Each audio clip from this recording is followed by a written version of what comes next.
সব স্বপ্ন সবসময় সত্যি হয় না, লিওরও হয়নি। ক্যারিয়ারের দ্বিতীয় বিশ্বকাপ ছোঁয়ার আশা অপূর্ণ রেখে ভাঙা মন নিয়ে লিওনেল মেসিকে ফিরতে হয়েছে ঘরে। এবারের আসরে বিশ্ব দেখেছে লিওর অতিমানবীয় সব পারফরম্যান্স। ইংল্যান্ডের বিপক্ষে মেসির জাদুতে শেষ বেলায় জিতেছিল আর্জেন্টিনা। সেই ম্যাচ জয়ের পর সতীর্থ ক্রিস্টিয়ান রোমেরো এলামটেনের কাছে রেখেছিলেন একটি আবদার, যদি দল বিশ্বকাপ জেতে তবে মেসিকে থাকতে হবে আরও বছর দুয়েক।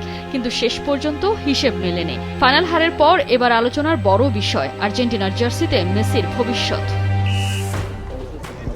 2026-এ শেষ হচ্ছে 39 বছর বয়সী এলামটেনের বিশ্বকাপ অধ্যায়, এমন ইঙ্গিত দিয়েছিলেন আগে। তবে আর্জেন্টিনার জার্সিতে কতদিন খেলবেন মেসি এ নিয়ে এখনো কোনো কথা বলেননি তিনি। ধারণা করা যায় দেশের সমর্থকদের সামনে বিদায়ী ম্যাচ খেলতে চাইবেন দলের সবচেয়ে বড় মহাতারকা। সেই সুযোগও আছে মেসির কাছে।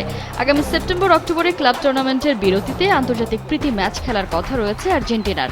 সেই ম্যাচে মেসিকে আবারও আকাশি সাদা জার্সিতে দেখা যাওয়ার সম্ভাবনাও আছে। Presenting Walton Crystal Series. Switch to premium. Switch to Crystal. এদিকে 2 বছর পর কোপা আমেরিকার 49তম আসর, যেখানে আর্জেন্টিনা মাঠে নামবে হ্যাট্রিক শিরোপা জয়ের লক্ষ্যে। সে পর্যন্ত মেসিকে রেখে দিতে চায় দলটা, যদিও সবকিছু নির্ভর করছে মেসির সিদ্ধান্তের উপর। যতদিন চাইবেন ততদিন মেসি খেলতে পারবেন দেশের হয়ে।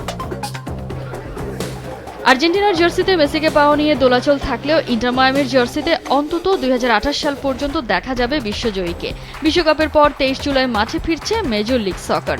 এখনই মাঠে না নামলেও শারীরিক ও মানসিকভাবে ফিট হয়ে খুব তাড়াতাড়ি গোলাপি জার্সিতে ফিরছেন এলামটেন।